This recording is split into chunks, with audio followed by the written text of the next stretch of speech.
Welcome to the Raw State Podcast. Raw, unfiltered, real oil-filled talk. The Raw State Podcast.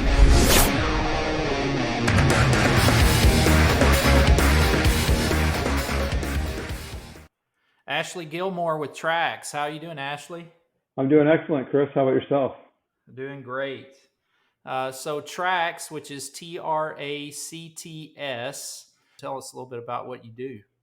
Yeah, so actually, we help oil and gas companies find owners just like we were discussing earlier, how your family owns minerals kind of scattered throughout Texas. Before oil and gas companies can drill, they need to determine who exactly owns the mineral so that they can take a lease. And that is actually quite expensive. You have to send landmen out to courthouses or go online. A lot of the very active courthouses are available online now, but you have to pay landmen to run the title back to sovereignty to confirm that, in fact, families like yours actually own the minerals. And Tracts makes that process significantly faster.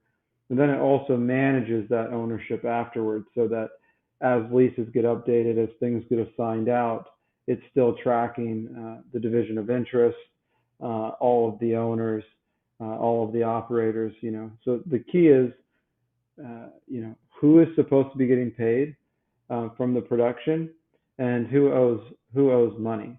And Tracts helps you figure that all out. And we can handle the most complex cases. In fact, the more complex, the more you should use Tracts. Gotcha. And is this something where there would be an interface for landowners to use as well to log in, or is this just solely for the oil companies? We actually sell only to E&P or oil and gas companies and mineral buyers. We do also work with A&D shops and banks, but our primary target is oil and gas companies and mineral buyers. Gotcha. Specific landowners can call us up, and if they're wanting to use our land solutions team, we can run out their title and give them access to the platform, and they'll know exactly what they own, so that when they're talking to the oil and gas companies, they can make sure they're getting paid what they're what they're supposed to be getting paid. But it's not like something that we target. Okay. And traditionally, you guys you came up with this solution, and this is a software in the cloud, correct? So you guys have this in the cloud, and you're connected to all these things. Is this technology rather new? How many years have you guys been at this? Yeah, so we've actually been at this for 4 to 5 years. The idea was a little bit earlier than that. It was I think March 31st, 2014 was when we really set out to start trying to solve the problem in our heads. But I was still in law school at the time. So, my co-founder, David Dewey, he did get a jump start on it, and we started to raise a friends and family round to get it going. But the technology is pretty new. We weren't really a company until 2017 with the help of Houston Ventures. Chip Davis and Fred Lummis really helped us, get the company growing. So in 2017, we started offering the first iteration of Tracts that was really enterprise worthy. As the years went by, so like in 2018, 2019, we really started to understand the product market fit and target specifically oil and gas companies and mineral buyers. Prior to that, we were talking to all of those people, landowners, and also brokers and attorneys. And as it turned out, we get the most alignment from the oil and gas companies that are trying to save money and manage the process, as well as mineral buyers. Yeah, you've got to save it everywhere you can these days. Do you see that oil companies, in our space, I'm familiar with the software world as well, and we developed products over the last 5 years. do you see that now more than ever, E&P companies are more, I guess, less risk averse to try something new and looking for better solutions through technology to help them lower costs? I do see that actually, and in the last 60 days, for sure, people have been willing to set up more and more meetings. Definitely more than what we're getting at the start of the year and the first half of the year. But we've never had trouble talking to companies about improving.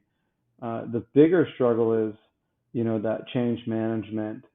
Once you realize that there is going to be a savings, they have processes in place, and no one's ever been fired for hiring IBM. And to me, that kind of means, if they stick to what they're doing, even if they fail, they won't get fired. And so, they have a vested interest in not changing in some ways. They're not going to get a bigger bonus if they cut their land costs in half. And so necessarily, so it's all about, change management and getting them on board with it. On top of that, we have, the good old boy network where, we're cutting the amount of landmen that oil and gas companies or mineral buyers need significantly.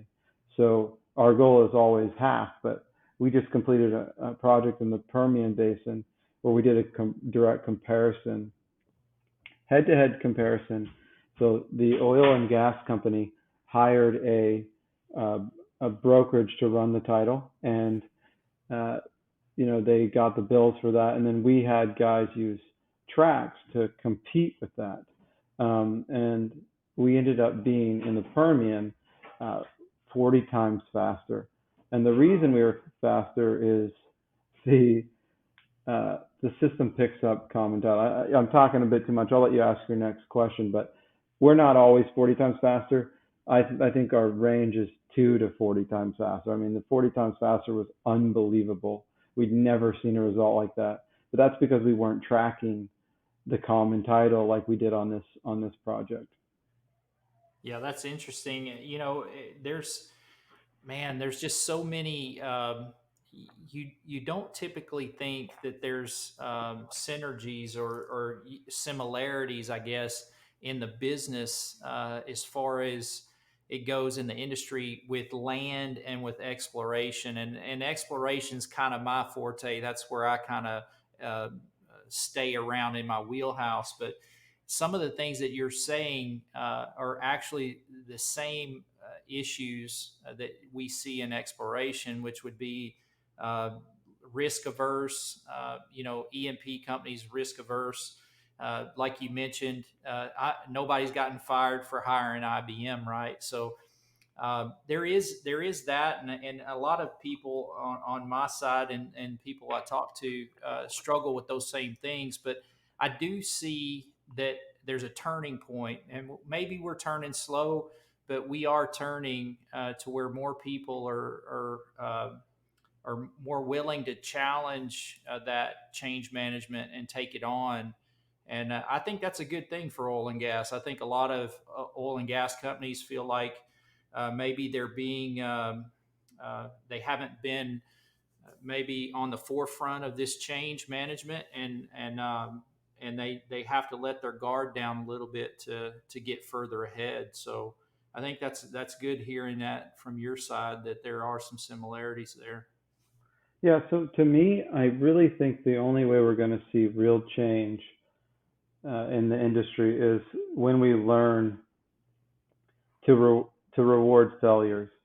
So you want your managers taking educated risks for improvement, and when the project fails, it shouldn't be their failure. It should be, we've learned something new. What did we do right? What did we do wrong? And reward them for the failure. And so they are willing to go and take these chances. And right now, it's not. I don't think it's enough to just go to your land manager and say, you need to. I'm charging you with cutting costs. Find ways to cut costs, and you need to cut costs by X percentage. What you need to say is, we need you to cut costs and we want you to take some risks in doing it as long as they're educated. And if you fail, you're still going to be working for us. Right? Yeah, that's the key, because a lot of guys that I get in front of, they're like, well, Chris, if I don't run it, I know I've still got a job, but if I run it, then I may not have a job. And I get it. There's a, we're all risk averse to some level, and some more than others. And nobody wants to lose their job, but I like where you're going with that. I like that direction and that strategy. Like that's something that I think a lot of people want to hear coming from guys like yourself and business leaders, is that hey, let's take a risk.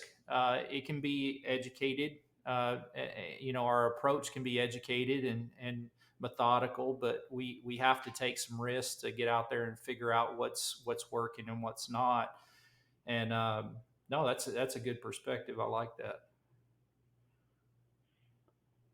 So with that in mind, we have had success in talking to people about taking educated risks by showing them some success that others have had by doing this new process, specifically with mineral buyers. If you use Tracts, well, prior to Tracts, you only run title when you have to, and the reason is it's so expensive and time consuming. So if you get a lead that's interested in selling their minerals as a mineral buyer, you then run the title, and maybe you only run it back, a certain distance because it's more cost effective to do so. So there's even risk built in there. But we said, how about you flip the script and you run the title in advance? And when you do that, you're able to, all of the owners and exactly what they own.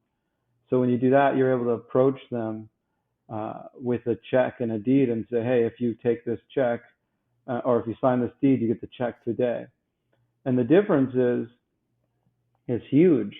One, you have a whole list of names that you can now call on, and you know exactly what they own versus, the list of names you're calling that you think might own something, and you're not exactly sure.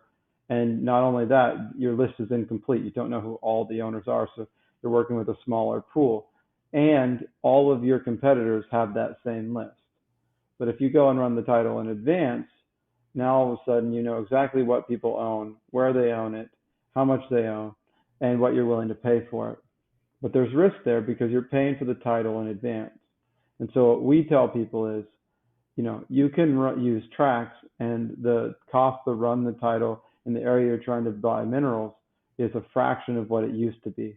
And so if you think you would even get one name or one person interested per section or per, 4 or 5 sections, and that would make it, worth it to run all of the sections out, then you should do it. And so that's a different way of approaching it changes their business model, and they're able to actually take a small educated risk there. They can say, okay, we'll use Tracts Land Solutions, which is our services team, to go out and you can run these 6 sections, and we know approximately what they'll cost in the worst case scenario. That means no improvement because they've paid people to run title in the area before.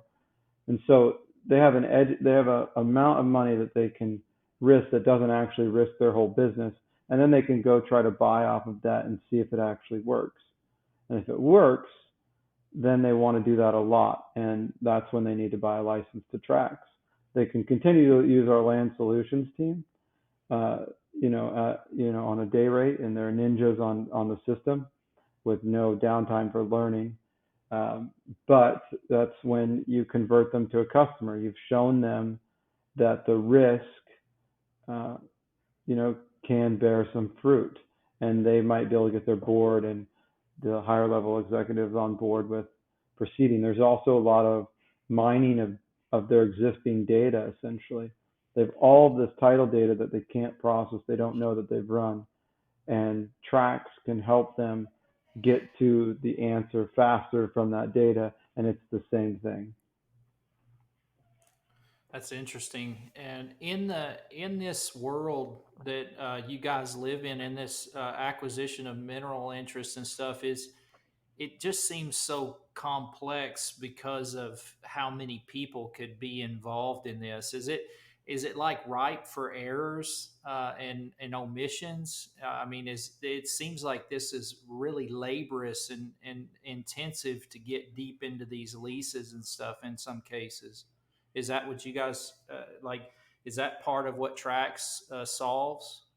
Yes, exactly. So I feel like you just, you read maybe one of our advertisements, because that's exactly right. It is in certain places, it is super complex. So the way we measure complexity is by number of computations, so number of math problems you have to do to get to the correct answer on who owns what.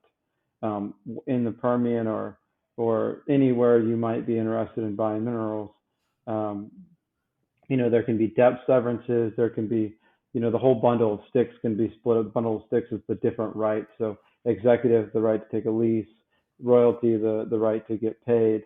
All of these rights can be severed in numerous ways. And then you can have someone that owns a farm. He gives the executive right to his son from 0 to 10,000 feet, and the executive right to his daughter from 10,000 to the core of the earth. I mean, that's unusual, but and then he gives to the third, his first son, he gives all of the royalty rights and to all the depths, and and except he severs that and he says, okay, you get the oil rights, and my first daughter is getting the gas rights, but she's only getting the gas rights from these three well bores, and so the rights can be really shredded up, and so when you have really simple cases like where families have owned the property for generations and generations, you might have a few hundred to a few thousand computations. So it's very simple title. Uh, you know, and Tracts you can run very simple titles super, super fast. And I can explain why in a second.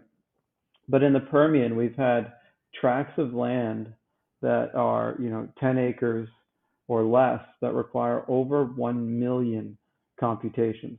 That means the landman would have had to do manual computations. Even if they're using Excel, it's somewhat manual and laborious.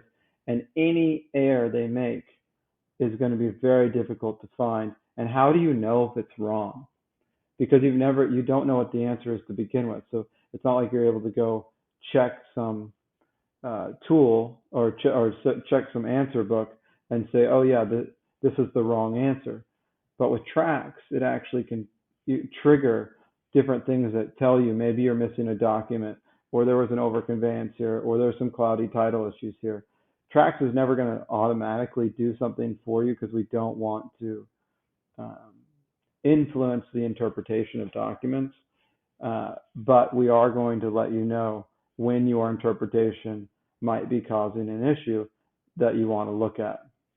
So the landmen still do the interpretation of the documents, but instead of having to think about, the hundreds of deeds in that chain of title for that single tract, they get to focus on each document, and Tracts does the rest.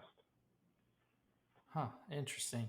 And so, like for instance, it's not. You mentioned earlier. It's kind of like when you talked about the old boys network and like the industry's been like this for a long time. And um, back in the last downturn, 2015, a partner of mine and me developed an artificially intelligent chat bot, and the chat bot was meant to, I mean, at 60,000 foot, it was meant to replace people in the industry, and we got tremendous pushback.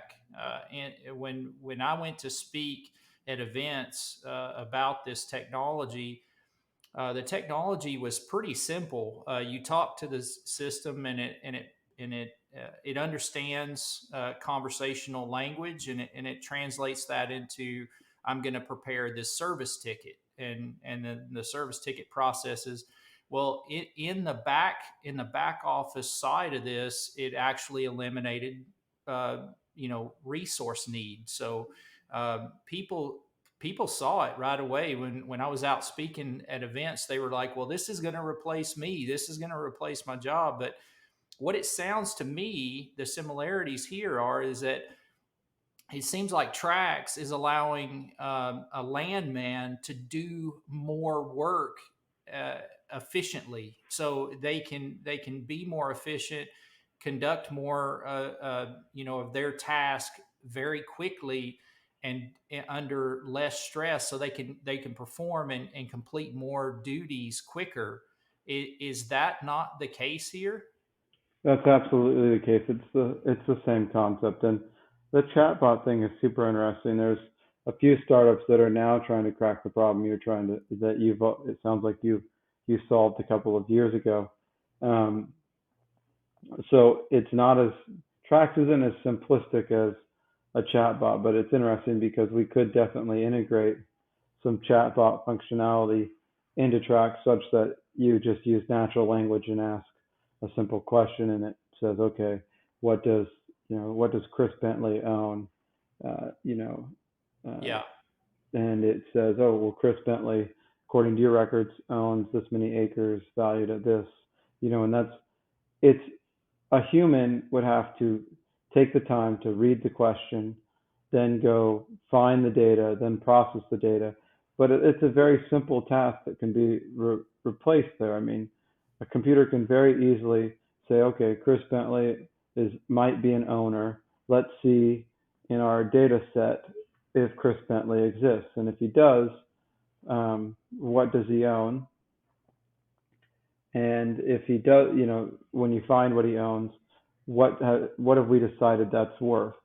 yeah. And that's super simple for a computer to do, and it's not even AI at that point. The natural language No. processing is AI, but companies like Google and Amazon and IBM have built these amazing natural language processing engines that you can just tap into. Yeah. And it's not utilized enough in our industry.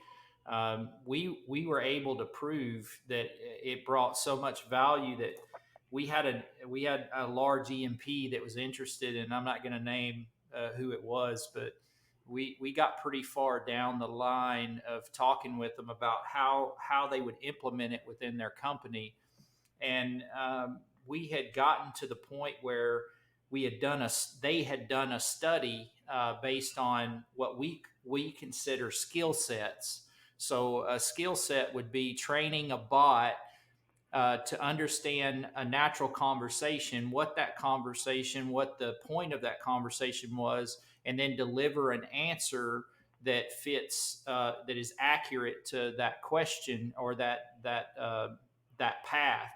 And so we picked out three exploration skill sets, and we said we will train the bot to understand what this means and where to go fetch this information. And if people don't know about artificial intelligent chatbots and the natural language processing, the data, you have to think of it differently. The data doesn't have to be organized. The data can be fragmented. So these systems work very well with fragmented data sources, which is what most companies.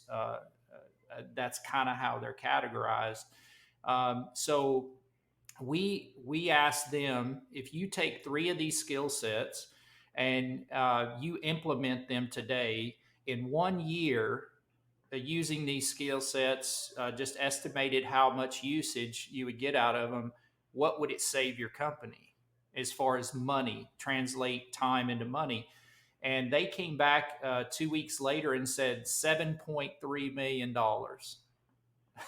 And these are questions. These are just asking it a question about production, completions, exploration.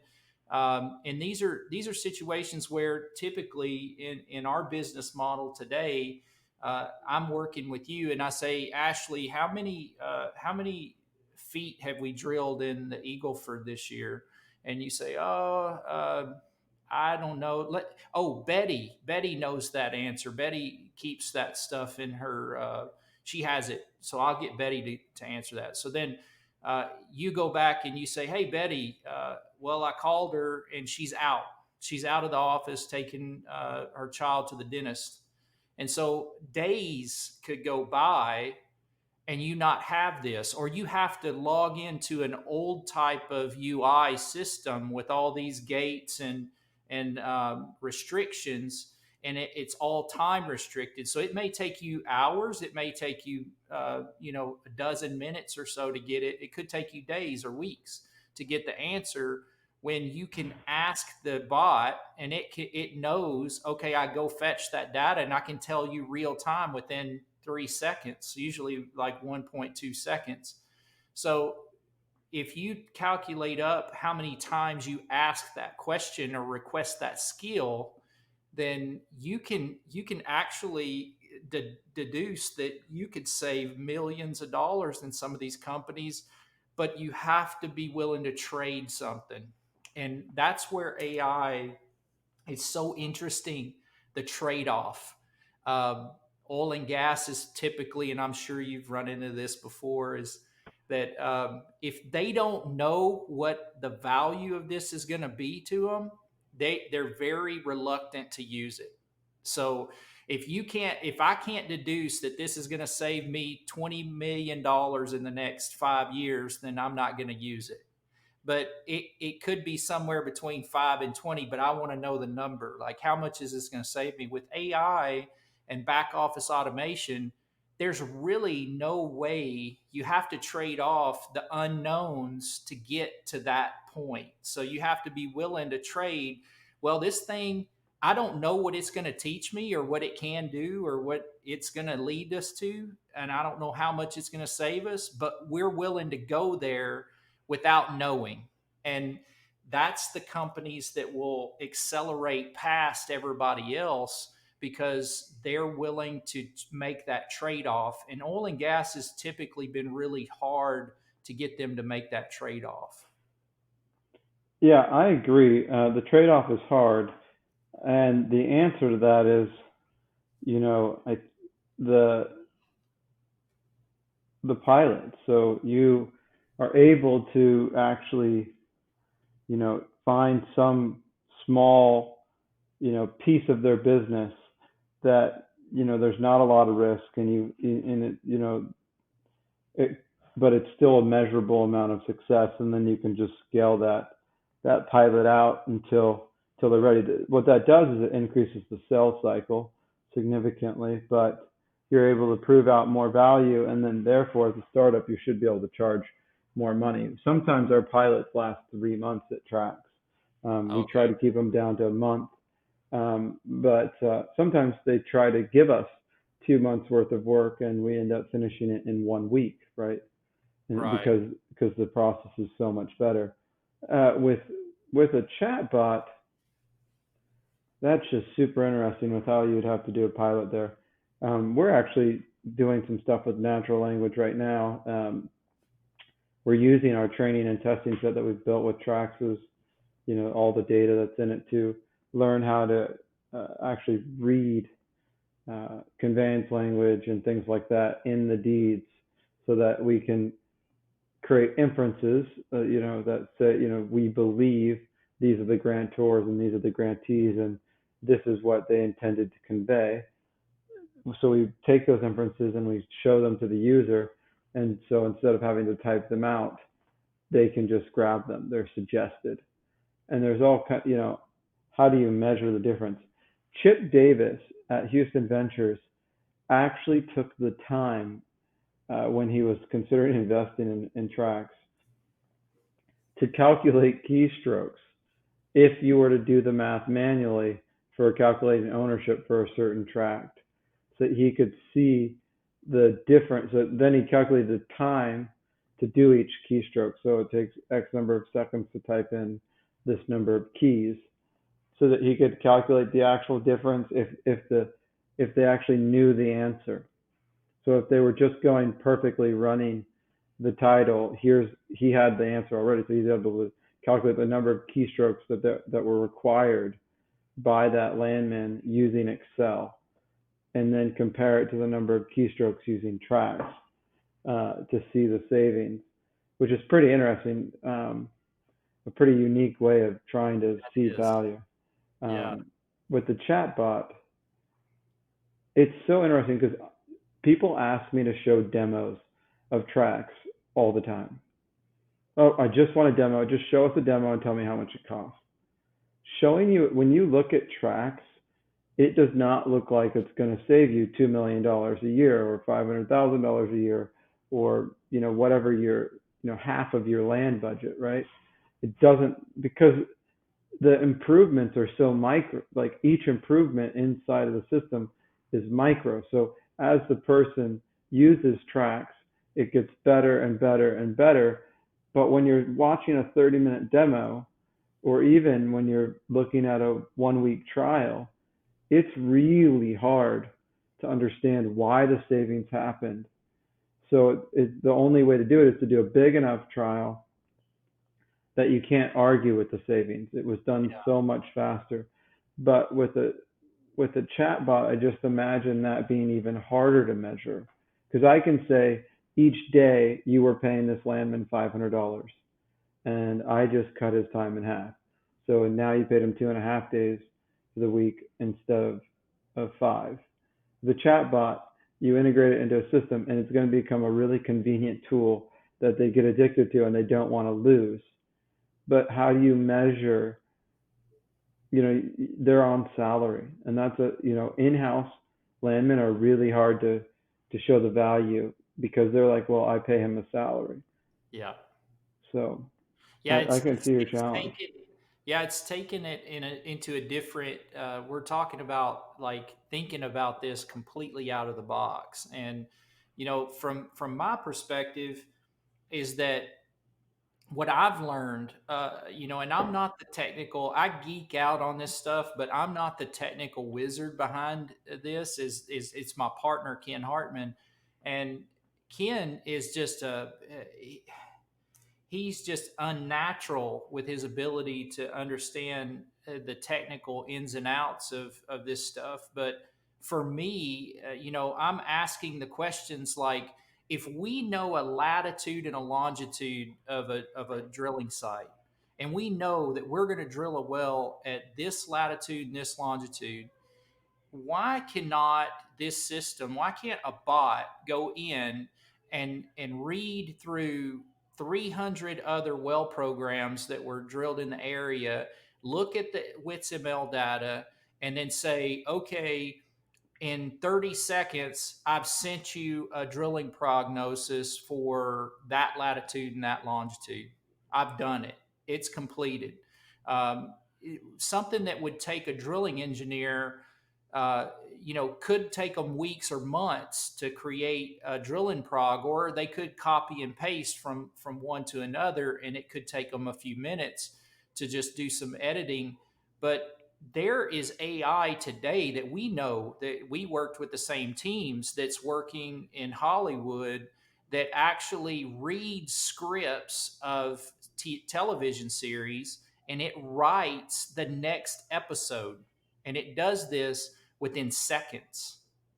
So if it can understand where the premise of the episode is going, and then write another episode that that fits that, then why can't we have AI writing well programs and giving out and saying, hey, I know that you're going to drill this well and you're going to need all these services. All this data is available for us today, and we can connect the dots. It really takes out of the box type thinking to go there. And then you get the people all the time. I get this is like, well, you're trying to replace me. You're trying to take my job. And here's the answer I give them. I say, you know what? The person that adopts this never has to worry about a job for the rest of their life. The person that rejects it is going to be there. They might as well go to another industry, because it's happening. Like, whether you like it or not, we're in that age of technology that this stuff is in our face. It works. People are excited about it. And, but people like you, and myself to some extent, we grind. Even though people tell us, I'm sure people told you that Tracts wouldn't work in the start, but you guys persisted and you started grinding it out and you kept with it, and that's what it takes. And as long as there's people like that in the industry, I mean, this stuff's going to take over. We hear that all the time still.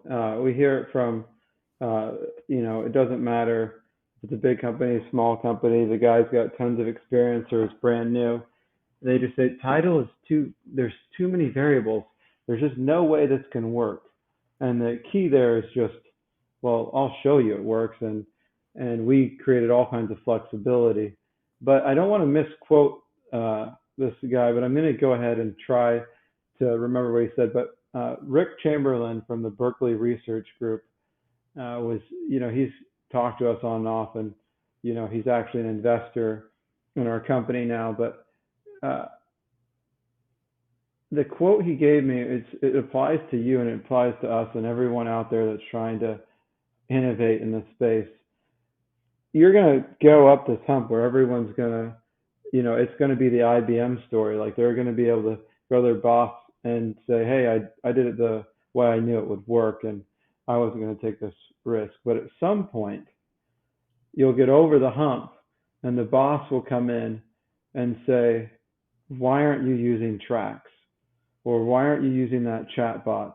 And if his answer isn't, very specific and right on point to the fact that, we have a unique case, I can show you, verify, with absolute certainty that this isn't the tool for us, he loses his job because his boss knows that Tracts or Tracts like products are a necessity to compete in the industry. Right. And so at some point they're going to say, what chatbot are you using? And if the answer is none, the guy's going to go, you're not up to date. I have a unique, I love the fact that, I'm a startup founder in Houston. I'm in Fort Worth now, but, in Texas, in oil and gas, because there is so much disruption happening. There's Tom Smith. He created Kingdom Software, groundbreaking. He took it from, he made it so people could do, analyze seismic data on personal computers, not personal computers, but personal-esque like computers, in the office rather than use supercomputers. And, it took him years to build his company, but he bootstrapped it with his wife. And I guess he sold it for $500 million, and then it got sold again. He sold it to private equity group, and then they eventually sold it to IHS. But he started a new company called Geophysical Insights, and that company is using AI to do exploration. Have you seen Geophysical Insights or? I haven't seen it. They use, it's called Paradise. The company's Geophysical Insights. The software is Paradise, and it's completely unsupervised neural nets that are going out, and you choose the attributes as the explorationist, and that's the important thing. When you are the guy that's training the bot, whether it's a chat bot or an exploration bot or a Tracts bot or whatever, you will have the job. You have embraced the change, and even if it is automating everything for you, you're still the guy that hits the on button and the off button or changes those attributes. But he's created this completely, amazing tool, and I don't know how well they've been adopted, but it's just, there's innovators in this space, and if you don't become the person that turns on the AI and turns it off, someone else will, and you won't have a job. Yeah, and it's so interesting that there's a lot of oil field services companies that we talk to that they just don't know enough about their business. They don't have the transparency into how many jobs that they've done in a certain area or how much footage they've drilled, and it takes some time to compile this information when it's just right there. The data's already there. You ask, you can not through natural language, you can just ask a smart speaker um, this information about this data and get the answer within seconds. And the funny thing, like you mentioned, like he was telling you that is I've got a really interesting story with a EMP company where we took an Alexa Dot, the Amazon Alexa Dot, and that's the we use AWS. We're an AWS partner in our software company, and we went to this company and got access to it was leak detection LDAR data for wells. So every so often a well has to be certified and recertified that it has no leaks. And so we asked the question, well, if I asked a question about these 2,500 wells that you have, a specific well, when is the next LDAR? Um, when it can you schedule the next LDAR for this well? Like it's coming up. What if the bot knew that it was coming up and was told at this time you need to schedule an LDAR for that well, or it could tell you when the last one was done? Would that be of value? And they said, yeah, that's crazy value for us, because typically it's a very manual process. So we took the Alexa Dot into their in front of their CIO and their team, and we asked it right there. We said, Alexa, ask well site when the next LDAR is scheduled for well 37 BH, whatever it was. And it said it right there. It said, it does not need to be scheduled. It's 6 months out. Would you like me to set a reminder? And their jaws dropped, right? So the bot went into the system, looked at the data, and then spit out an answer.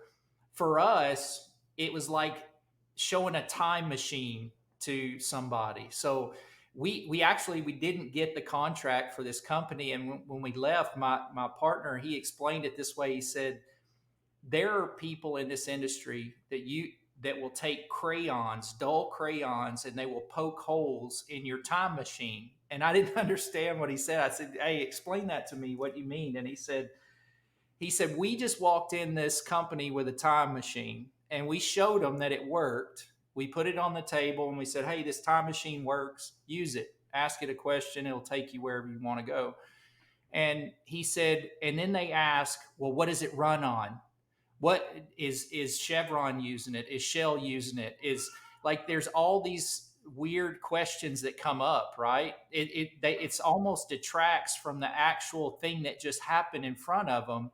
And they're so risk averse that their IT department started going, well, it can't connect through the firewall, and there's all these stuff. And the CIO is looking at the IT guy going like, well, this is my IT guy. If he tells me it doesn't work, it doesn't work. And although that IT guy didn't know what we were doing, so he had no clue. But this is a problem in our industry that it's almost like, if you're a young startup or a new startup, or I'm just Chris Eli, I'm just a guy out there that drills wells for a living, I cannot be somebody that can introduce technology like that. It has to be a Halliburton, it has to be a Schlumberger, it has to be some of them. So there's almost like they don't believe in your time machine, because they don't believe that you could be the one to introduce something like that. Is almost what the way we see it from our side. We've seen startups come out. I mean, look at Q Engineering. They started up and like 2 years later sold for, $30+ million to Drilling Info. And, I honestly, I would attribute the success to, where the founders came from. If you look at their background, so like the people knew them as experts, and, they were able to talk to them, and the product worked. And because of that, they were able to open doors early on.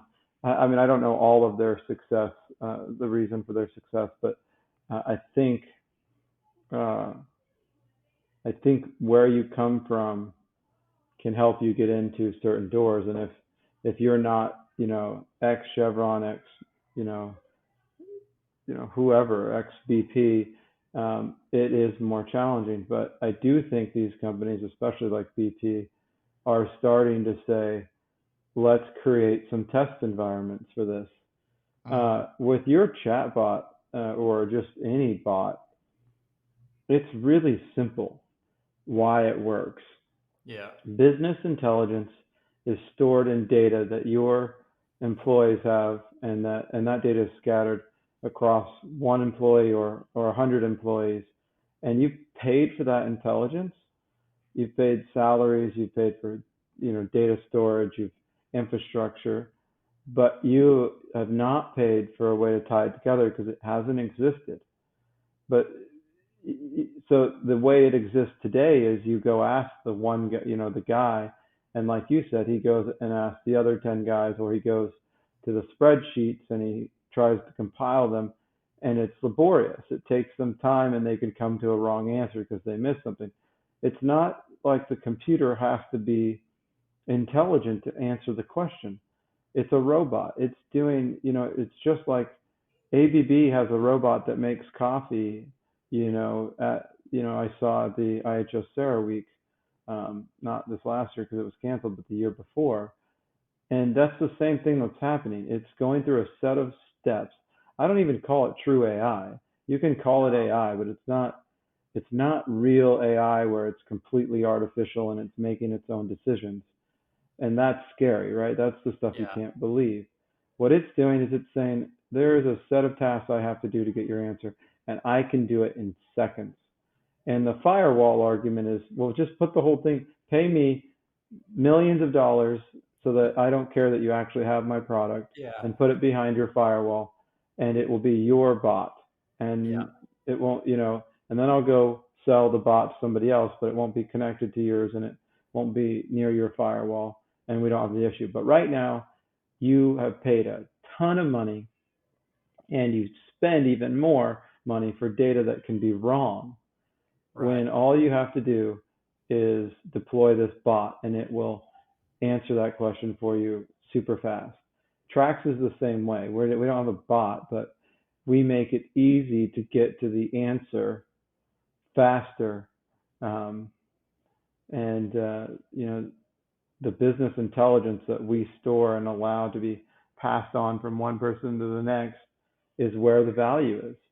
And I think a lot of the innovation that's happening right now is is just getting access to the business intelligence and finding out what the data actually says. People use things like AI and machine learning, natural language processing. Those things do use AI, but a lot of it is just simple computing and reduction of tasks and things like that. So I feel Yeah, like I'm I think that oil and gas can no longer afford to ignore the back office type automation. We get kind of, I say we as an industry, we kind of get fixated in the next like gadget that's going to improve drilling or improve completions.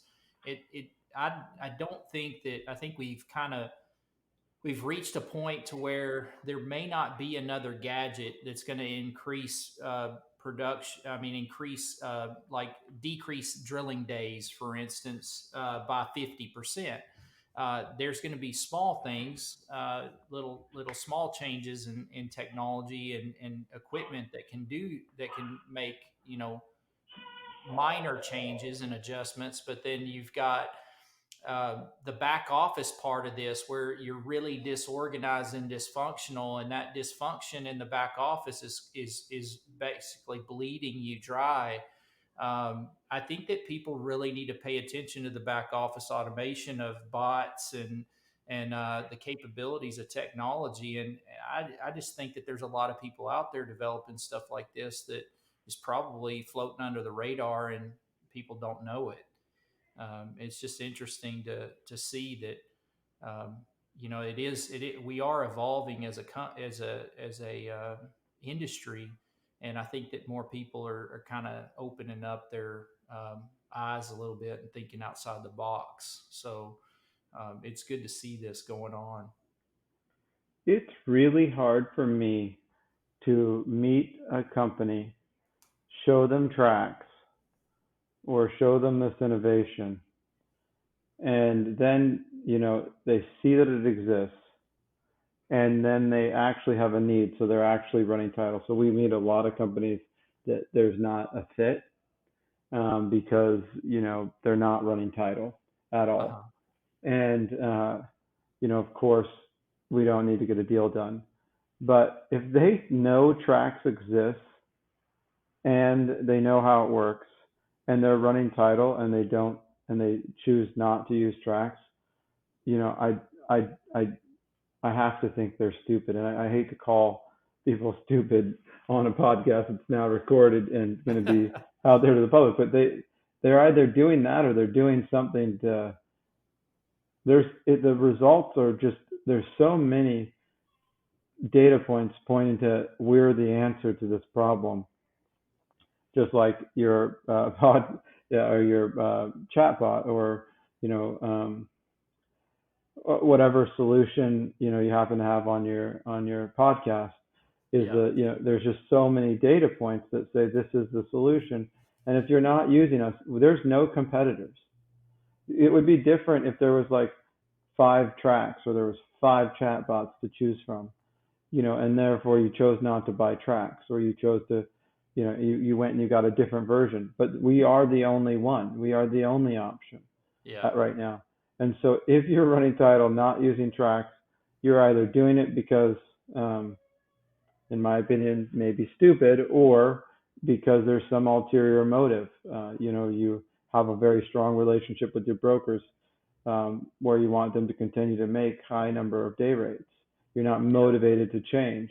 It's either a leadership problem, or there's something going on with the land manager. Um, there was something I wanted to mention, but I just lost my train of thought there. So go ahead with what you were about to say. Well, I mean, I'll kind of add to what you said is, and give you a real life situation that just happened. Is uh, we had a customer, and we delivered some tools to this customer, and the reason they called us for the tools was because we conducted a case study, and then in the case study, all their entire team, drilling management, supervisors, engineering, their entire team deducted that the tool actually saves time, saves money, and eliminates the risk of having these things occur during the construction phase of a well. So it went weeks. We didn't hear anything back from them. And they said, well, we're not going to introduce any more tools. Although they did the case study, they all agreed that this would be a MPT risk management tool for them, and that it would save time. So a few weeks went by. We were wondering, why are we not getting calls for this tool? And we saw that they were active drilling, and all of a sudden we get a call, and the guy says, hey, we just ran into that problem, and I need you to send me a tool. And I'm like, well, it would have been great for them to have the tool in the first place, because we kind of felt like we wasted all this time doing this case study to prove all this, and then now you're not running it, and now you're calling me afterwards for the tool. So we send the tool to the location, and we estimate that they're running it. We're just assuming, well, it's in the hole and it's running. So we give them a call, and come to find out they're not running it. It's on the bank.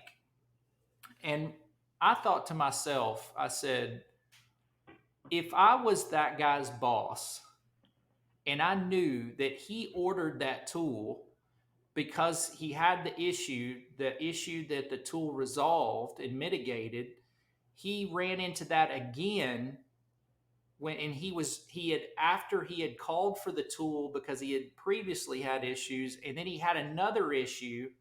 I would hate to be that guy that my boss found that out about.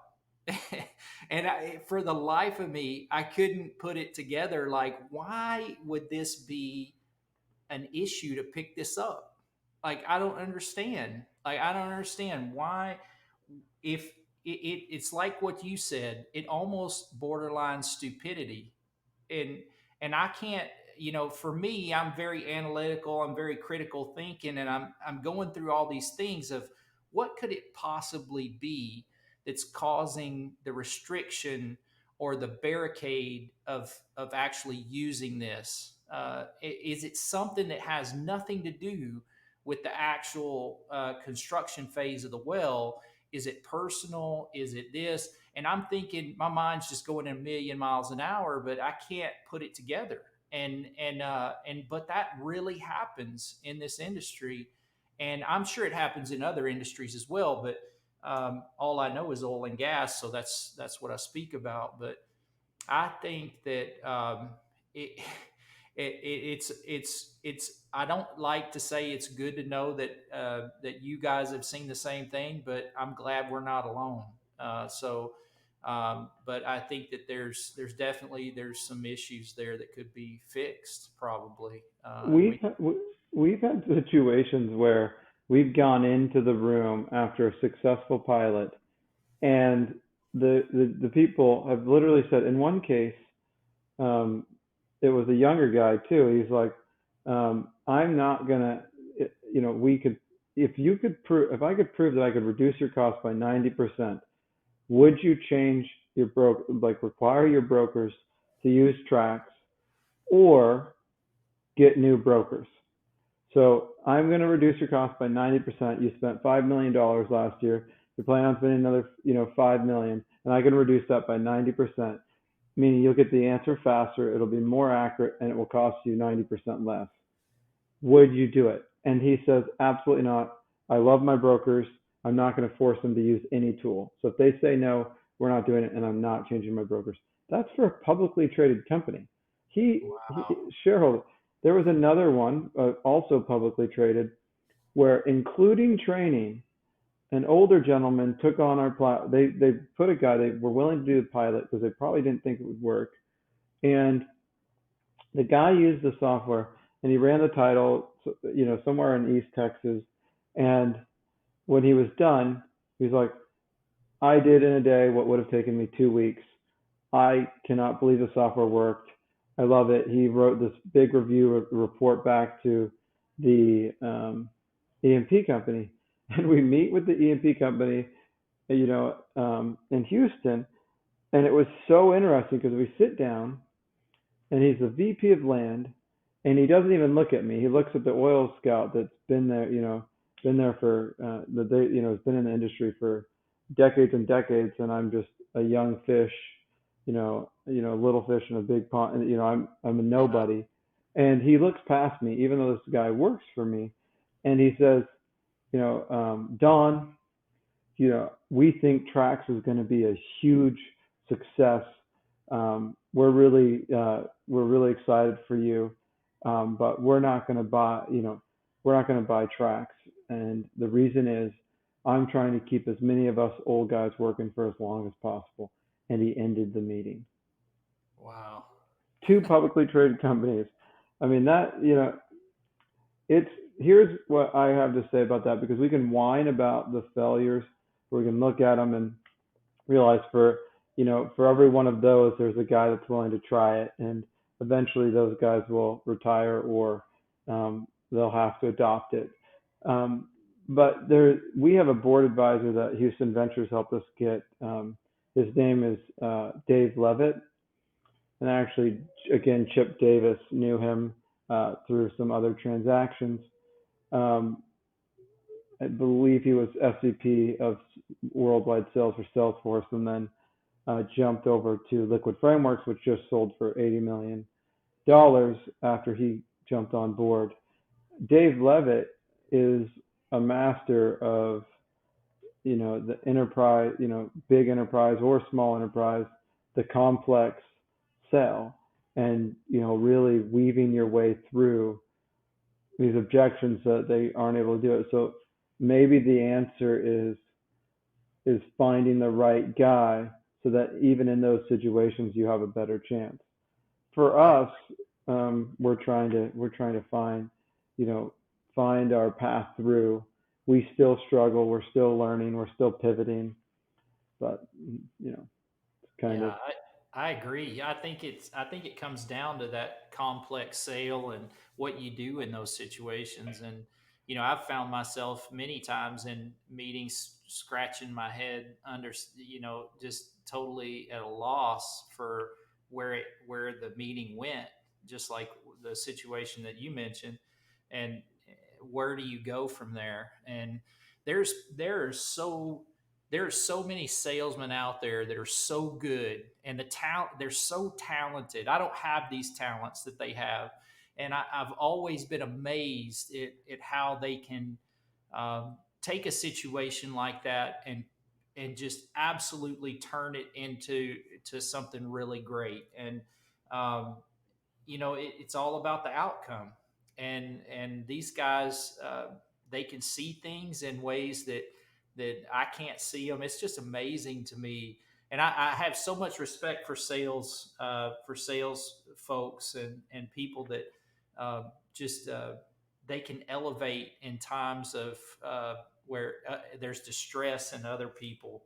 And me, I've always just been the technical guy. So I can talk about it technically, and I may help close a sale or two, but I've never had the talent that these guys have, and it's amazing. So you're right. Like getting the right person could make the difference for you guys completely yeah, in situations like that. yeah. So I mean, like the Dave Levitt situation is it's great because he'll actually come in and help us talk through it and work on strategy and so finding good advisors. If there's any startups out there listening, you should reach out to Dave Levitt if he has time. But Yes, there time. he's been an excellent advisor for working through it. We grew from 2018 to 2019, so year over year we grew 500%. Wow. And uh, in 2020, it's been a difficult year. We were in January, we were on track to grow more than 500% before the end of Q2, and then the downturn, the black swan event Sure. occurred. Although somebody told me it's not a black swan event if you can predict that it was going to happen, and there were definitely people that did that. You look at L3 Resources; they saw it coming in December and were able to really do some impressive things to create a better situation for them in 2020. But that's neither here nor there. So we were on track to do that, and now we're on track. We've already grown over our land solution team's grown almost 200% this year, and our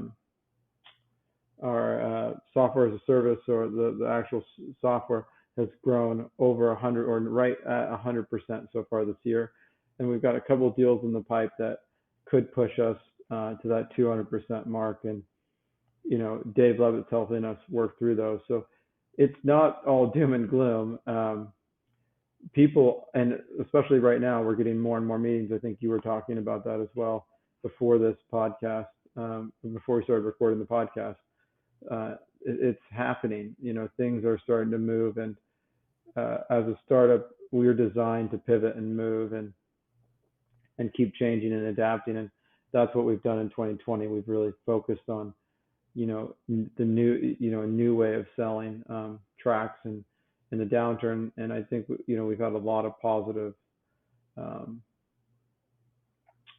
positive growth from that. So we're excited about 2021, especially when all these bankruptcies are over, because people are going to be acquiring assets, and they're going to come through the bankruptcy debt free and with cash, and they're Yeah. going to want to make sure that they can conserve that cash. And I think the key to success right now is finding the people that are coming through the bankruptcies, and it's interesting because what about the people that didn't go into bankruptcy? Well, man, they're probably still, even if they timed it perfectly, could still be, cash strapped and, have some debt, and it's tougher to make decisions. Whereas these guys coming out of bankruptcy could be the target audience for products like the chatbots. A great product that just launched this year is Combo Curve. That's done by Inside Petroleum. Absolutely amazing product, and they've gotten tons of reception because like people love their product, and it's amazing. It's replacing Aries, and it's all about the future. So it's helping them plan for how they're going to spend their money moving forward. I mean, there's obviously other things it does, but if we focus our efforts, I think a lot of these startups are going to see Q1 and Q2 of 2021 are going to be really positive, regardless of, of prices. I mean, as long as they don't go to zero again, I think. So. Yeah, that's what we're hearing as well. And we have some customers that are picking up rigs. One was scheduled to pick up in October, and they've already pushed that up. I think they're estimating 3 or 4 weeks from today. So I think that the consensus that I get, and I was just in West Texas last week. I was at a golf tournament. We took some customers to a golf tournament, and their consensus is good. Like they're excited about getting back to work, kind of getting to some kind of normalcy. Of course, the political uh, culture, everything that's going on, all the divisiveness out there, and all the politics involved is kind of got people stirred up a little bit, and or a lot in some cases. But I think that people are just ready for let's go back to work, and that's kind of the the mentality that I saw here lately is that guys are just ready to go back. And we were talking about projects coming up, and they didn't skip a beat. They were excited, and they were ready to get back and hit the ground rolling. Now everybody's all still displaced, right? They're all at their house, and they're working from home and all of that. But I think everybody's adjusted to that pretty well, and and I think that the overall consensus is good. I get asked a lot, what do you think especially with guys that know me a long time that follow me on LinkedIn and stuff, they ask me, I probably get, I don't know, a dozen or so questions a week, but, they ask me, things like, how many, what's the rig count going to be in this, in 3 months, 6 months, 2021, and when's the next boom? And I've been saying this a long time. I don't think that there's going to be another boom, and if there is, you're probably going to miss it because you're not going to understand what it is. Is the booms are getting smaller, and this last one we totally outpaced ourselves and went back to too many rigs from the start. So I think in 2014 I wrote an article that says, with today's technology and production and demand, it looks like 750 rigs for the U.S. is max. If we get over that, then we're really getting in trouble. And what do we go to? We go to 1,200 and some odd rigs. So I think this next one is going to come at us slowly. I don't think people are going to jump out there and just pick up rigs as fast as they historically have. I could be wrong. I don't have a crystal ball, but I know I kind of get the feeling from our customers that 2021 is going to be a good year. And by good, it's going to be markedly better than 2020. So let's get this election behind us, and let's kind of move forward. And that's kind of where I think most of the people that I'm talking to feel like they're at. I agree. There's a lot of strong teams out there that we've worked with, Bellatorm with Chris Bentley being one of them, that are looking, they're raising, even bigger funds. Um, you know, whether there's a boom, I don't think you don't need a boom to make money. It makes it easier, obviously. I'd almost prefer if we just had a steady incline rather than all of these up and downs, right? Let's just make something that's sustainable. Let's build a sustainable industry and give people that are innovative, like I said, Bellatorm as an example. Now I feel bad not mentioning some of our other clients, but he's given a couple shout outs to us. So, but there are all of these companies that are innovating, and they're going to find ways to make money where others haven't, using these tools. Yeah. And you said something else before. I don't know when you want to end the podcast, but you said something about the teams are getting better at being distributed, at their homes and things like that.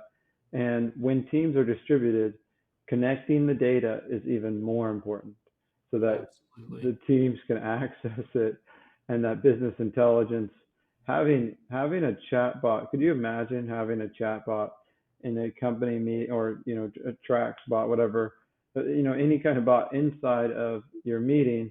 You've got all of the experts there, and you just need a quick answer. So you ask it, and then you have it, and no one feels dumb for not having that answer. Yeah. Yeah. It's just like, what is the answer, and let's move on to how we solve whatever problem we're working on. And that's Yeah. what connected data is all about. Yeah, and it's just access, right? And people access data. I get it. I'm 47 years old now. I learned to log into a computer, log into a UI, a complex, here's a gate, here's a password, here's a gate, here's this, to go in and extract data and insights that are there, but I have to extract them. It's a manual process. It takes time. My kids are now in college and they're older. They don't log into complex UIs to get insights. They talk to their phone, they text their phone. I I don't know one kid that in my youngest daughter is 17. If she goes to school to become a petroleum engineer, she's not going to know how to log into a system to go in and extract insights. She's going to want to text it and say, "What's my current production levels? What's the pressure, the back pressure on this well?" I mean, these are things that the data is there, and it can text you. A bot can text you. It can send you a report via email. You can ask it. It can understand you contextually what you're saying. These are ways that younger generations are interacting with technology, not like me, not like the Oregon Trail guys that when I grew up, there was no computer. So I don't, I think that just like you said, sitting in a boardroom, sitting at home at your home desk with coffee, and just asking what is the current activity on Precision 526, and then it says they're currently drilling ahead at 4,000 feet. They've drilled 24 hours. They've drilled 2,700 feet in 24 hours. Their average ROP is this. I've sent you a report because you're asking, right? So I mean, these are things that that not artificial intelligence, just intelligent chatbot technology. It's accessible for everybody, and for the life of me, I struggle with companies that don't want to adopt this technology, because I've sat in front of their leadership and I've showed them this technology, and all of them, their jaws drop. They go, "I can't believe that can do that." Yeah, it can do that and more, but you have to integrate this technology in. You have to be willing to do a trade-off. There has to be your traditional trade-offs. You have to learn that I don't know today what value this can bring to us, but I know that it's the future, and I know it's going to bring value. Those companies will end up leading the charge in oil field services moving forward. The companies that say, "I don't need that. I'll just go back here and open my spreadsheet that's horribly mangled and manipulated and incorrect, and I'll just spend the next 6 hours getting this information out of it to give you the answer." It's almost ludicrous that we're not already seeing the adoption of this in our business at mass levels. And I we actually did this 5 years ago, and had to pivot away from it because we couldn't get anybody to adopt it. And now I'm starting to see everybody, this downturn's actually kicked a lot of engineers out, and now these guys are getting their hands on technology and coming up with these ideas. And I saw one yesterday on LinkedIn that said, "Oh, imagine if you could just talk to your data." And I'm like, "Oh my gosh, we did that 5 years ago." Like nobody wanted to do it. So maybe today's the day. Maybe now's the day, or maybe we weren't the people for people to believe. But it is interesting. And you spoke about public companies, and I'll tell you, one of the worst and one of the best experiences, complete failure on our part because we didn't end up getting a contract with them, but large publicly owned oilfield service company. We went in with an idea and a concept of changing the way that they look at sales and rethinking the sales process in oil and gas because we know it's largely broken. And we had one of the most sickening experiences, and I left and my stomach was actually hurting when I left. And I called a friend of mine after this CIO presented, basically stopped us midway through our presentation and decided he's going to tell us how it works. And he's not going to listen to anything that we had to say. And I just left there and I was so sick to my stomach. I called a friend of mine and I said, "If you own stock in this company, you better sell it because their leadership it's bad." Like I was just told, like I came in to present this is a possible solution for you guys, and I was basically told that I was an idiot, that you don't know what you're doing. We know what we're doing. And come to find, 3 years later, that company's bankrupt. And nobody wants to buy them. They can't dig themselves out of an issue. And it's all because of ego and these old ways of thinking. And basically, I was presenting an idea and a concept and a platform of how they could keep their network and their connections and their power that they teach their salespeople. So you teach your salesperson and you keep this salesperson for 4 or 5 years, and this is a good employee, but times are changing and you can't afford to keep them on staff anymore, but you don't have to lose that power that you've in that investment that you've put in that individual. You can still stay connected to them and possibly utilize their connections to close more deals. And I was basically told, really straightforward told, it no, we don't, when we lay somebody off, we don't want to have nothing to do with them. And I would just sat there in shock.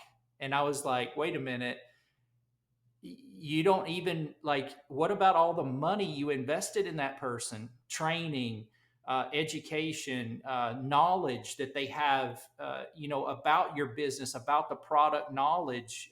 You're losing all that. And they said, we don't care. And I was blown away. And it made me sick because that's not the way that companies can afford to operate any longer. They can no longer afford to operate that way. And that company is absolutely proof positive that you can't do that because they're in bankruptcy. Again, they're in bankruptcy. You hear about them all the time. And every time I hear about that, I just think about that meeting I had with them. And I go, it was as clear as day that how could you be a leader of this company, a massive company like this, and be telling me that these things that I know are incorrect? And so, that's a large rabbit hole, and that's a huge gorilla in the room you can't really talk about in oil and gas. But it's a different world today, and I think we're moving in a right direction. And I hope that I see these technologies coming out like Tracts and other things, and it gets me so excited about problems and solving problems and having solutions for these for these complex things that don't have to be super complex. And I just, man, my hat's off to you and your team for putting together something. So this is innovative. This is pretty intelligent, and I think that you guys got a bright future.